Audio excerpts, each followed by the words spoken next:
মা, আমাকে আইসক্রিম দাও। না না, খেতে হবে না। আইসক্রিম খেয়ে ঠান্ডা লাগাবি নাকি? মা, দাও না। যা দিচ্ছি খেয়ে নে, না হলে খেতে হবে না তোকে কিছু। না খেয়ে থাক।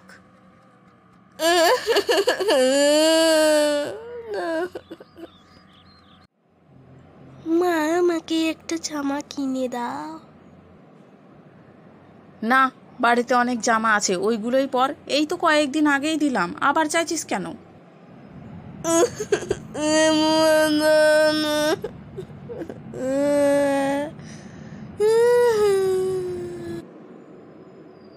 না, একদম কাঁদবি না, চুপ করে বসে থাক।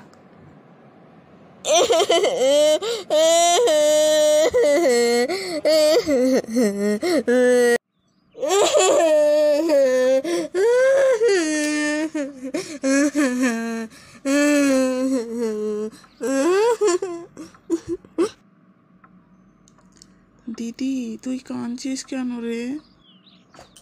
জানিস তো, মা আমাকে আগেকার মতো আর ভালোই বাসে না। যখন আমি আইসক্রিম চাইলাম একটু দিল না। আর যখন আমি দিদার বাড়ি গেছিলাম তখন আমি বললাম একটা জামা দাও, তাও দিল না। এখানে আমার কোনো মূল্যই নেই বলতো। আমার মাথায় একটা বুদ্ধি এসেছে, শোন তাহলে। বেশ, তাহলে বল, কিন্তু তাড়াতাড়ি বলবি, মা হঠাৎ করে যদি চলে আসে।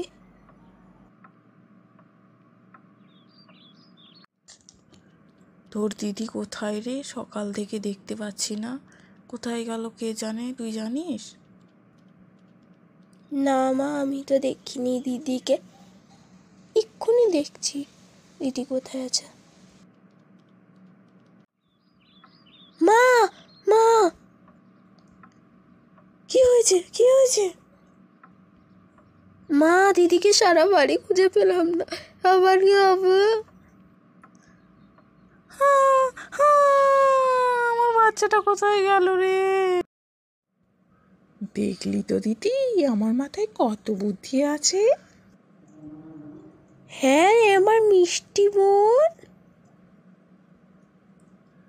আমি মিথ্যে করে বলবো আমি তোকে খুঁজে পেয়েছি। এরপর থেকে তুই যা চাইবি মা তো তাই দেবে রে। এরপরে আমাদের গুরুত্ব মায়ের কাছে অনেক বেড়ে যাবে রে আমার মিষ্টি বোন। মেরা নাম है हटेला, नहीं চাই কই ঝামেলা, এক পাও এখান থেকে কেউ নড়বে না।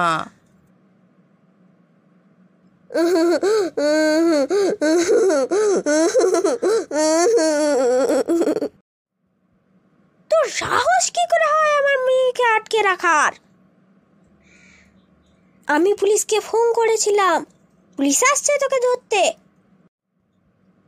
মা, তুমি আমাকে ক্ষমা করে দিও। আমি তোমাকে এত কষ্ট দিয়েছি, তাও তুমি আমাদেরকে রক্ষা করেছো। আমি সত্যিই দুঃখিত মা। আসলে এসব তোর প্ল্যান ছিল? তুই থাক এই হাটেলার সঙ্গে, আমি তোর দিদিকে নিয়ে চলে যাচ্ছি।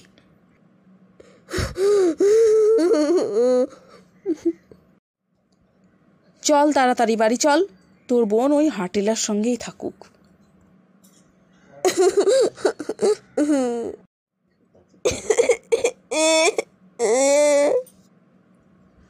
ওর সব হাটেলা ফাটেলা কেউ নয়, ও আসলে আমারই অফিসের বন্ধু। ও ভালো নাটক করতে পারে বলে আমি ওকে ডেকেছিলাম। তোরা যখন কথা বলছিলি তখন আমি সব শুনে ফেলেছিলাম, সেই জন্য আমি ওকে ডেকেছি তোদেরকে শায়েস্তা করার জন্য। মা, আমাকে ক্ষমা করে দিও, আর এরকম ভুল হবে না।